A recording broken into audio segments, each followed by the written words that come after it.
Papapagparado pa. Antayin natin. Oy, social distancing daw. Oh. Social distancing daw. Ay, may dadaan, may dadaan.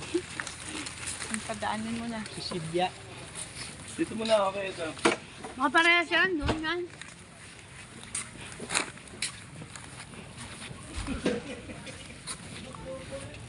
Dito na tayo. We are here in Boracay de Cavite. Puerto Azul. Puerto Azul? It's a prank pala yung nakita natin sa Facebook. Puerto Azul. Puerto Azul pala kami, guys. Wow, ang ganda dito, oh. Ay, dami na nalilinis. Oo, di naman siguro mauubos yan. Magkano yung cottage pa? Sabi ko pa naman hindi tayo magtubo. Okay. Ha? Kailangan pa rin pala natin ito. Dapat pala magkasig tayo. Oo. Doon tayo sa dulo. Dapat pala may cottage tayo, no? Parang hindi po pwedeng wala tayong cottage. Tingin mo. No?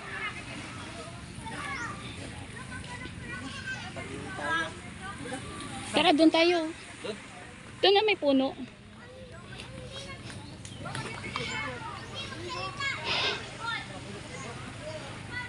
Doon sa ilalim puno.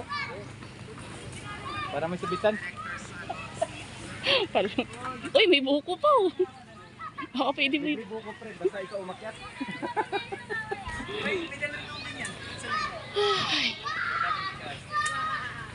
Yan, Vaiti pa more. Alam mo, pwede naman tayo dito gusto eh.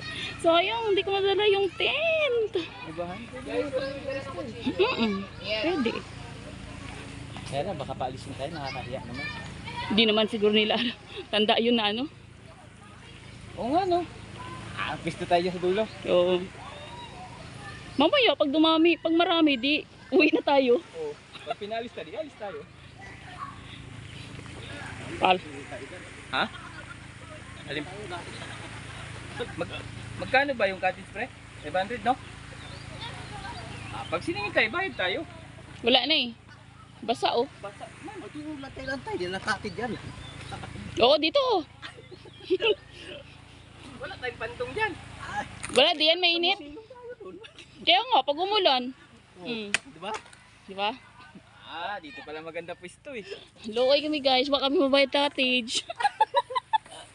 Tay joke. Ay naman mag-cottage, sayang eh. Magkano din. Cottage ka pa, may libre naman.